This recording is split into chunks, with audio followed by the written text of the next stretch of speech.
OK. Verset 6, s'il vous plaît. Je vais le lire pour que ça l'enregistre. Je m'étonne que vous détourniez si promptement de celui qui vous a appelé par la grâce de Christ pour passer à un autre évangile. Non pas qu'il y ait un autre évangile, mais il y a des gens qui vous troublent et qui veulent altérer l'évangile de Christ. Mais si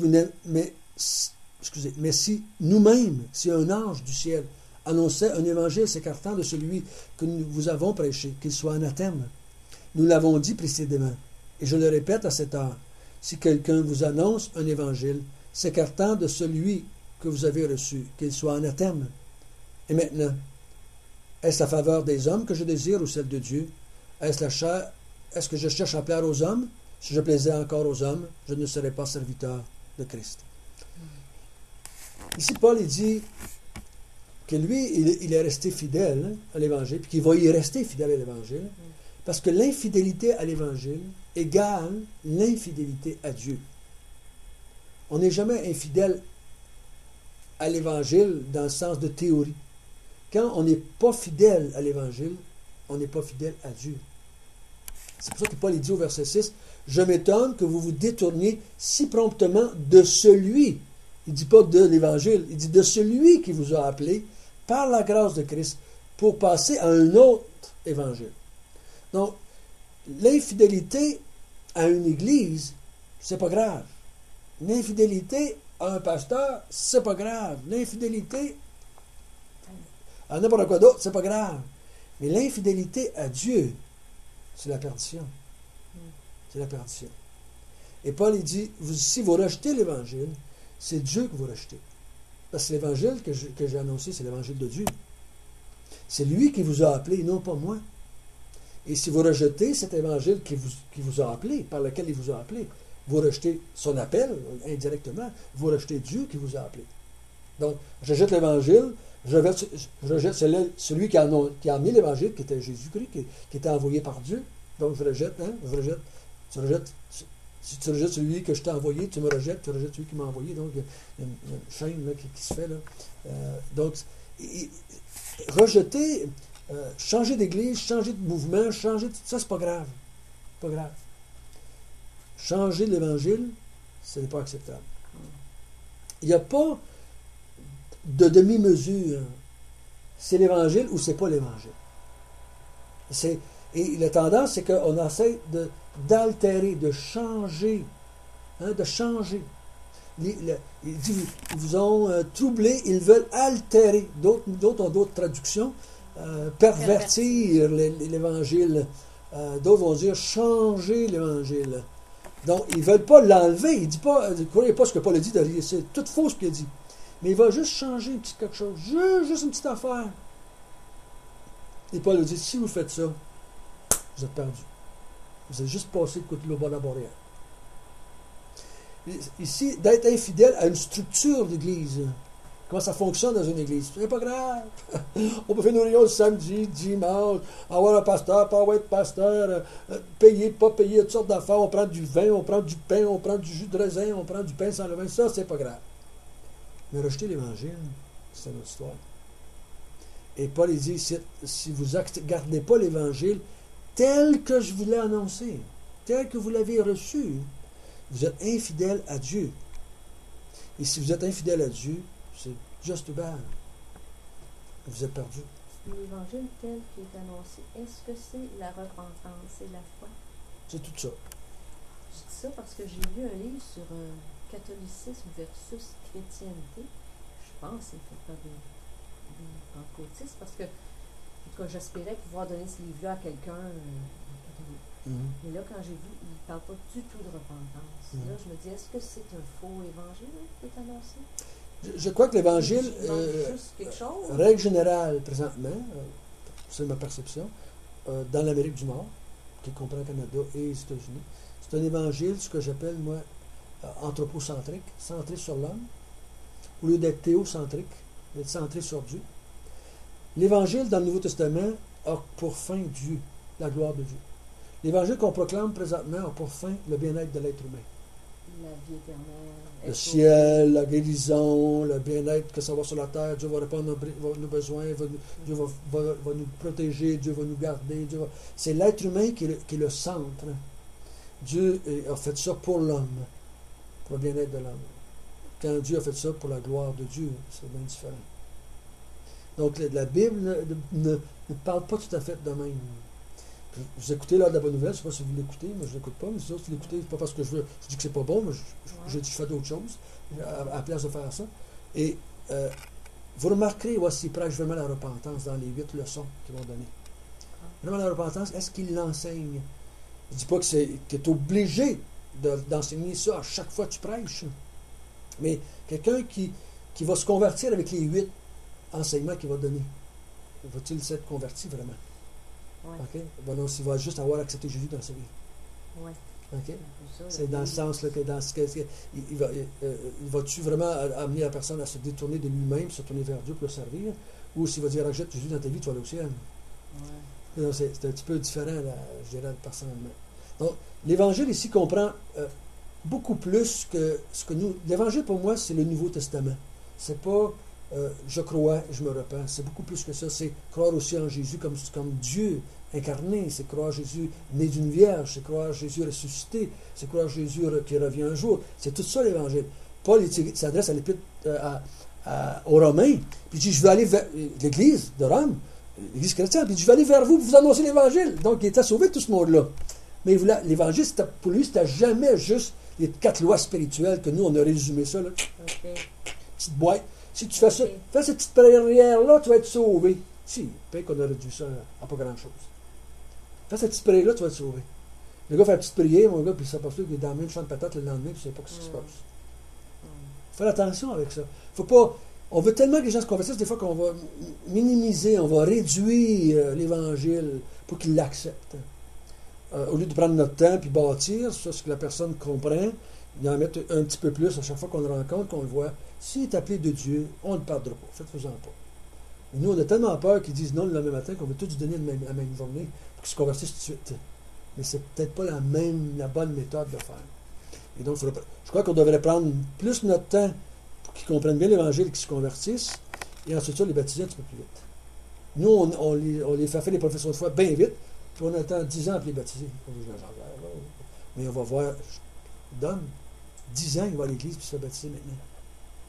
Fait que, je sais pas. Où est-ce qu'on y est rendu? Moi, je me dis, comment est-ce qu'une église peut fonctionner comme ça avec le temps?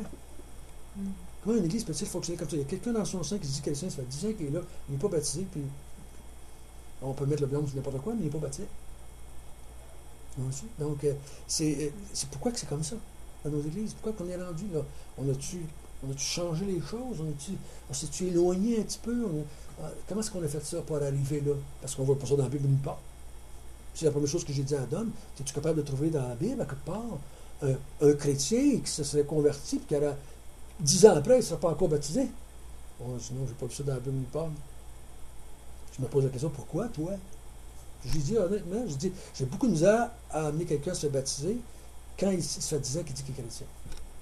J'ai beaucoup de misère parce que je ne comprends pas pourquoi tu ne l'as pas fait. Je ne comprends pas pourquoi tu ne l'as pas fait. Puis je ne comprends pas maintenant pourquoi tu veux le faire, parce que tu es chrétien depuis 10 ans, tu fonctionnes. Tu es sauvé. Ça donne maintenant à faire ça. Là. Pas le à quoi ça sert? Qu'est-ce qu'il a répondu? Je ne sais pas, là. Il m'a donné des raisons. Qui me demande à m'en demander.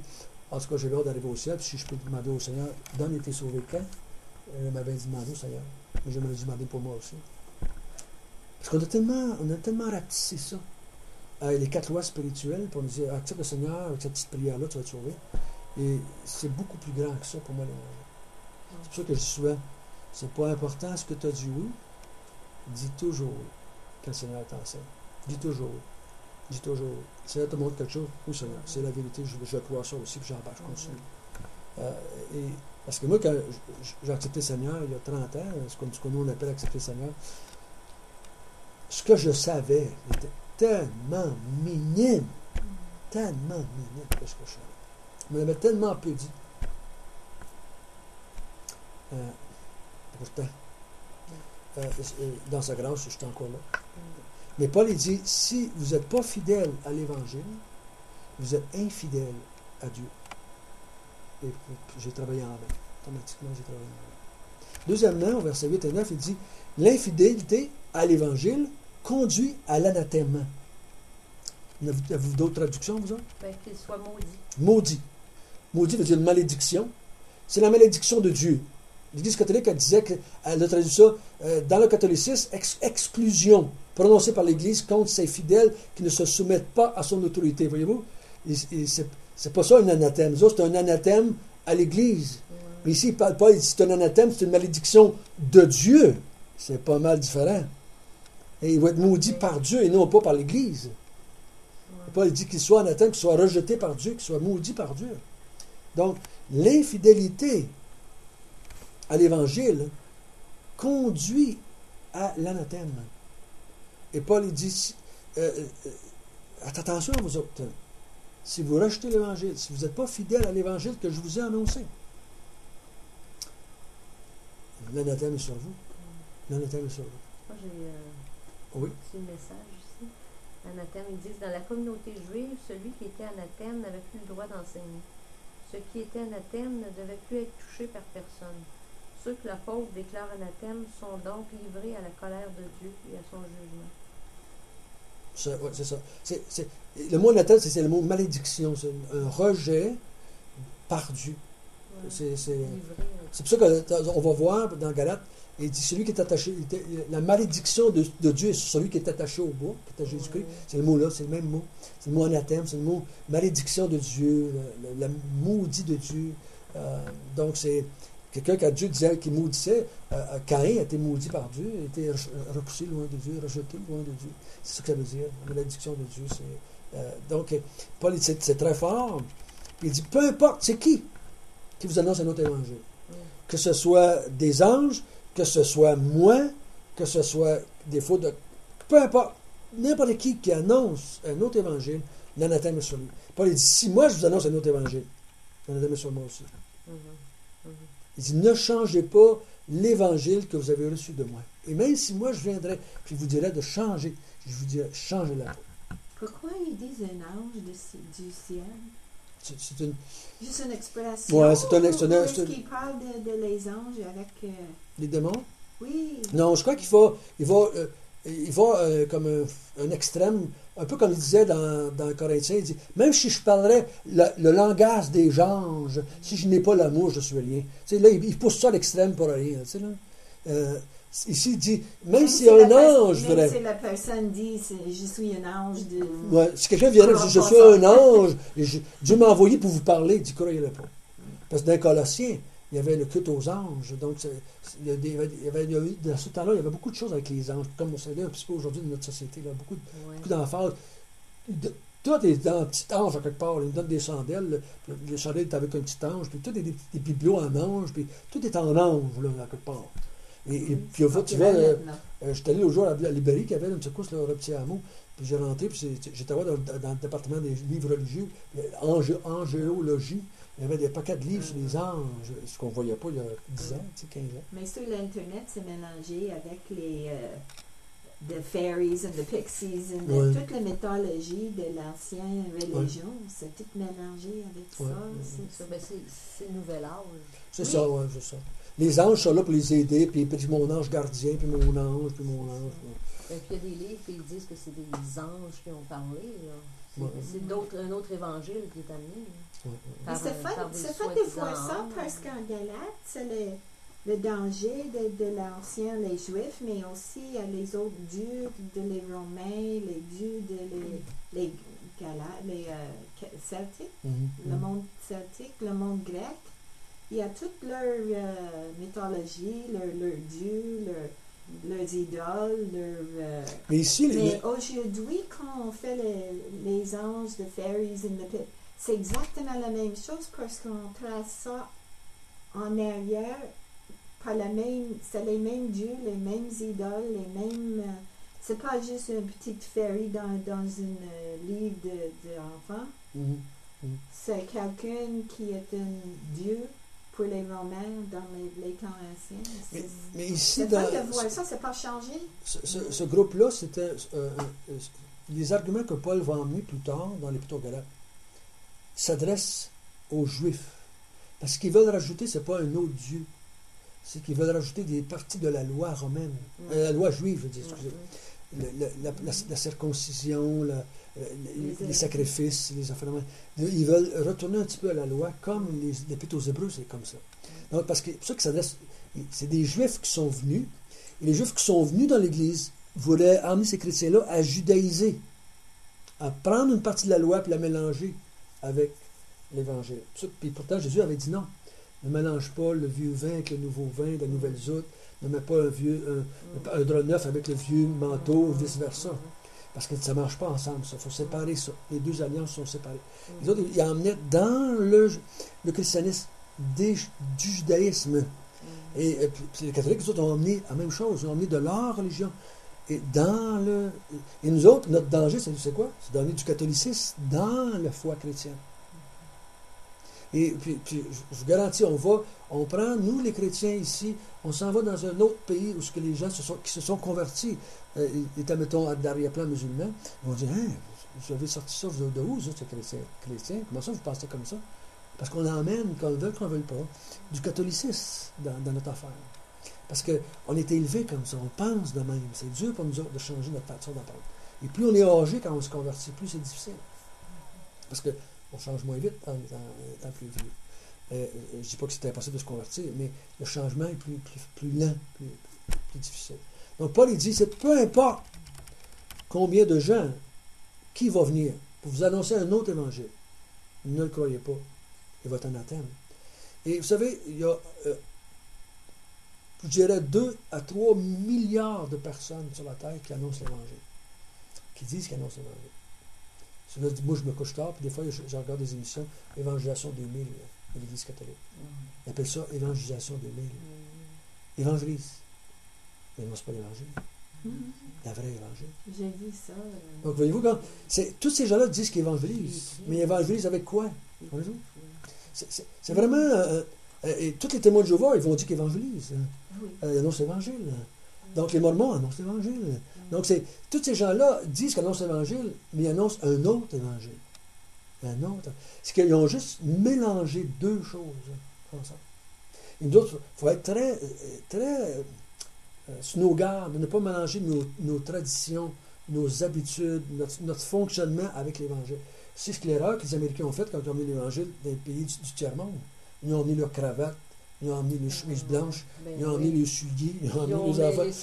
Ils ont mis ça avec l'Évangile. Il faut que vous fassiez ça, il faut que vous fassiez comme ci, il faut que vous fassiez comme ça. Ils ont emmené leur culture. Comme, comment ça s'appelle, Hudson Taylor, qui a été rejeté par sa mission parce qu'il s'est coupé les cheveux comme les Chinois, il s'est habillé comme eux autres, puis ils ont dit, tu ne peux pas être missionnaire avec nous autres. Et oui, ils ont emmené leur culture. Ils ont voulu américaniser les chrétiens qui se convertissaient dans ces pays-là. Comme ils ont voulu angliciser les Anglais, parce qu'ils venaient d'Angleterre, quand ils sont allés en Chine, ils voulaient angliciser, ils voulaient faire des English avec ça. Puis ils emmenaient leur culture, là. Au lieu d'emmener l'Évangile et laisser ces gens-là adapter l'Évangile à leur culture. Okay? C'est l'erreur qu'on fait souvent. Et nous, les Juifs, Jésus a dit aux Juifs quoi? Vous avez rejeté ce que Dieu a dit pour garder vos traditions. Voyez-vous comment est-ce que c'est? C'est l'être humain qui est comme ça. C'est comme ça tout le temps. Donc, il faut faire toujours attention. Hey, c'est-tu l'Évangile qui dit ça ou c'est moi qui dis ça? C'est-tu baptiste, ça, ou c'est chrétien? C'est-tu baptiste ou c'est chrétien? C'est peut-être juste baptiste. Puis on l'enlève. On peut l'enlever, puis on peut le garder. Tu peux le faire, je peux peut-être décider de ne pas le faire. Mais c'est juste dans notre façon de faire à nous. Mais ce n'est pas l'Évangile qui dit ça. Donc, il faut faire attention. Il faut baisser nos gardes. Mais finalement, l'Évangile, si on est trop confusé avec toutes les églises, puis finalement, c'est ça l'Évangile. C'est la parole de Dieu, c'est le Nouveau Testament. Ça, c'est l'Évangile. Puis moi, je remarque depuis 20 ans, à peu près 20 ans, au Québec, là, je parle pour nous autres parce qu'on est là, mais au côté de la France, c'est la même chose. Il y a à cause du transfert des croyants dans les églises, du changement des chrétiens d'une église à l'autre, depuis à peu près 10-15 ans de ça. L'Évangile a changé. On n'a plus la même chose qu'il y a 10 ans, il y a 15 ans. Parce que nos églises sont formées de toutes sortes de monde, qui viennent de toutes sortes d'arrière-plans. Moi, j'ai été sauvé dans une église à Vitelléville. C'était une église baptiste. En joke, pure race. Nous, on disait ça de même, pure race. C'est que tout le monde qui avait été sauvé là. Dans cette église-là. Donc, on avait tous le même évangile. On croyait tous à peu près la même chose. Parce qu'on avait tous été emmenés au Seigneur par des gens, les premiers missionnaires qui étaient arrivés, les Côtes-Noires, les Kiefs, nous, tout le monde qui a été sauvé là. Aujourd'hui, je vais à Vitelléville et je ne reconnais pas l'église que j'étais sauvé dedans. Oui. Parce que maintenant, il y a toutes sortes de monde là-dedans. Des gens qui viennent de chez les frères, des gens qui viennent chez les pentecôtistes, des gens qui viennent de chez les... Ça va tout ensemble. Là, mon ami, on fait attention, comment on dit les choses, parce qu'on ne veut pas frustrer celui-là, on ne veut pas frustrer celui-là, on ne veut pas dire cela. Et là, on a de plus en plus de misère. Et en même temps, l'Église est devenue le lieu où est-ce qu'on annonce l'Évangile. Au lieu où est-ce que l'Église se rencontre pour étudier et apprendre la foi qu'ils ont. Et se fortifier dans la foi. Les dimanches matins, on s'adresse aux inconvertis au lieu de s'adresser aux chrétiens. C'est fait l'évangélisation le dimanche matin. Parce que c'est comme c'est venu comme ça. C'est pour ça qu'on fait des appels à chaque fois qu'on prêche pour amener les gens en avant. Il n'y a pas de chrétiens, il n'y a peut-être même pas des convertis dans l'Église. Des fois, il y a juste des chrétiens. Mais c'est devenu centré sur le non-chrétien qui est là, puis on voudrait que tu sois sauvé. Fait qu'on on diminue l'enseignement aux croyants au détriment de ceux qui sont là, des nouveaux, qu'on voudrait qu'ils se convertissent. Mais ce n'est pas le but de l'Église. L'Église, c'est le rassemblement des croyants qui se fortifient, qui adorent leur Dieu. Okay? C'est le rassemblement des croyants, l'Église. C'est pas l'invite des inconvertis dans l'Église pour qu'ils se convertissent. C'est pas ça le but de l'Église. On peut faire des réunions de même, mais c'est pas ça l'Église. L'Église, c'est le rassemblement des croyants pour faire l'œuvre de Dieu.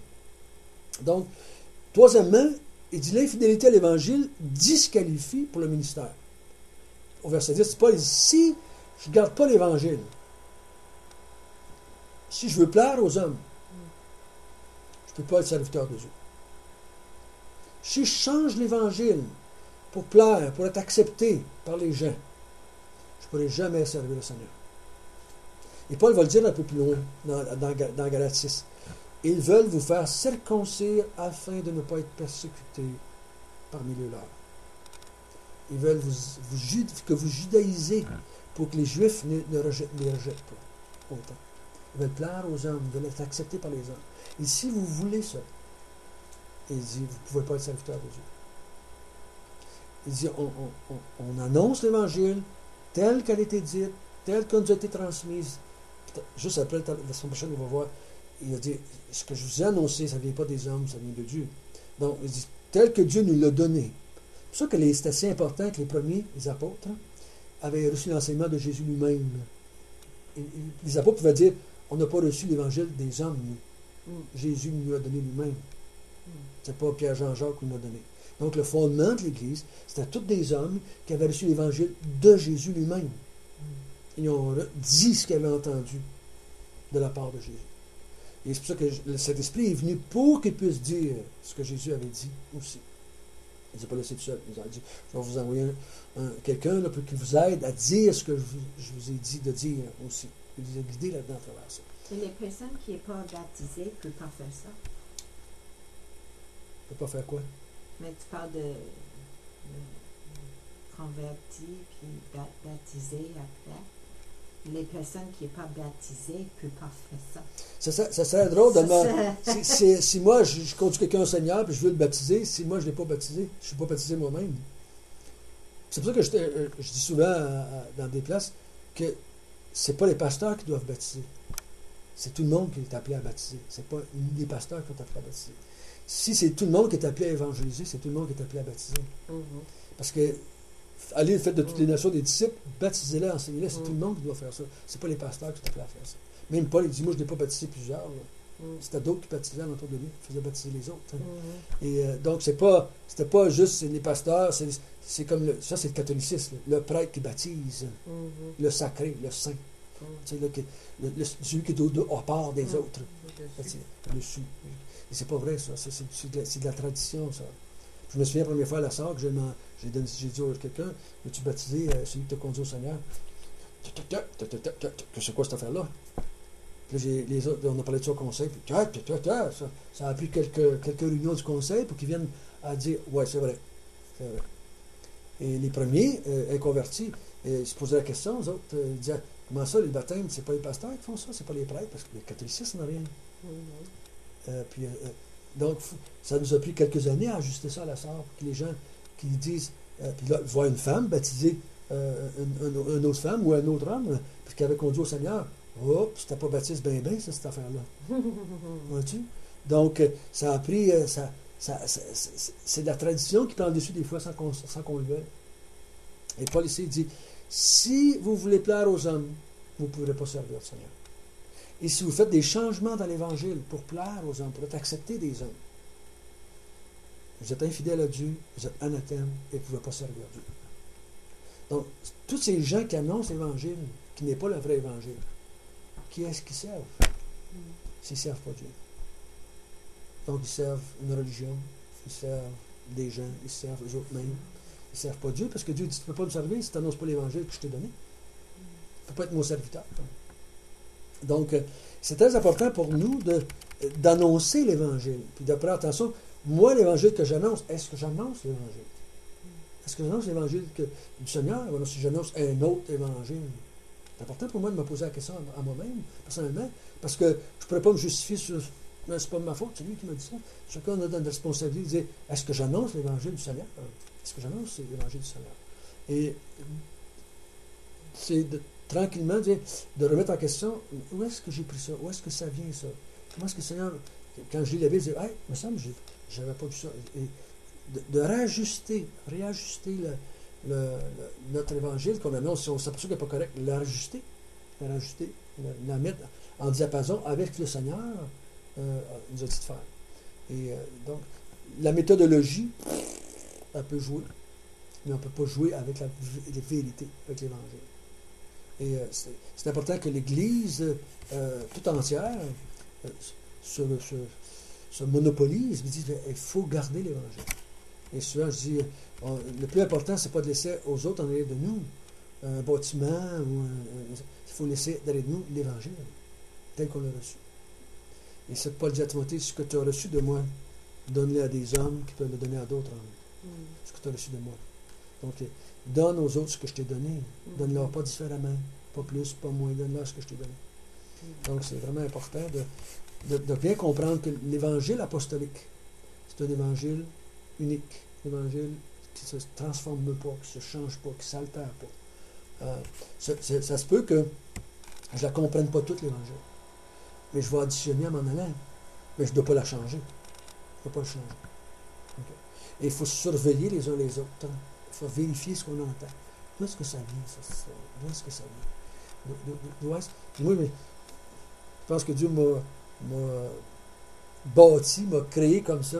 J'ai toujours été un questionné, épouvantable. J'en ai fait des cheveux blancs à ma mère. C'est pour ça que j'ai sorti de l'Église catholique, finalement. J'ai sorti de l'Église catholique à cause de ça, à cause des questions que je posais. Pourquoi ça, puis pourquoi ça, puis pourquoi vous ne faites pas ça, pourquoi vous faites ci, puis pourquoi vous ne faites pas ça, puis pourquoi ça, c'est quoi cette affaire-là, pourquoi vous faites... Maman, t'es-tu fatigué? Fais ce qu'on t'a dit. C'était comme elle voyait que tu n'étais pas obéissant. Mais c'est une rébellion. Je parlais au prêtre, la même chose. Croire à la Sainte Église catholique. T'es-tu plus intelligent que le pape?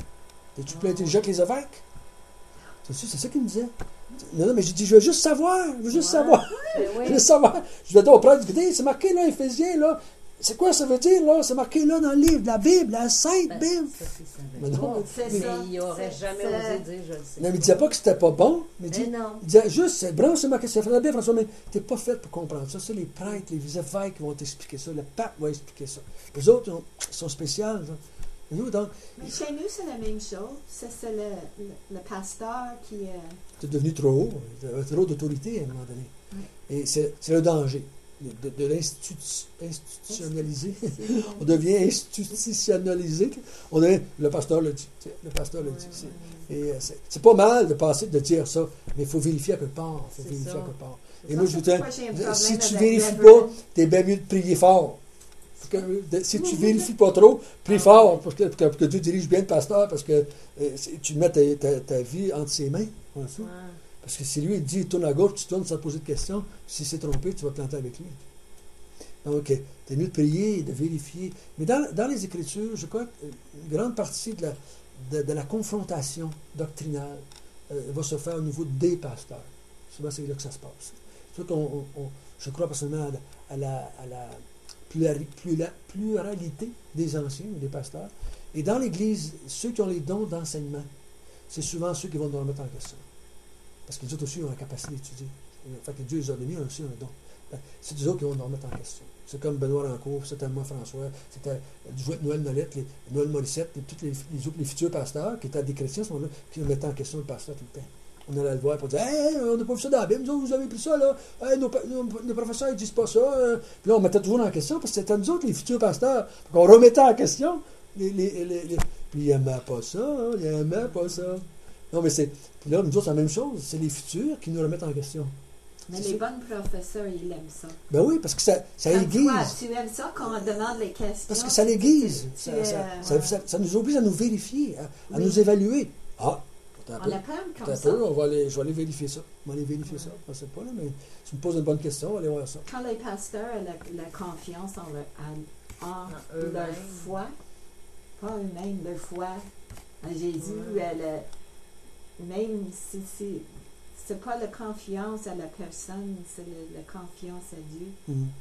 De donne la sagesse, de donne le... Parce qu'on sait que notre foi n'est pas pure à 100%, parce qu'on est des êtres humains. Donc, on n'a pas peur de remettre en question ça. Puis notre foi n'est pas remis notre autorité n'est pas remise en question à cause qu'on nous questionne notre foi.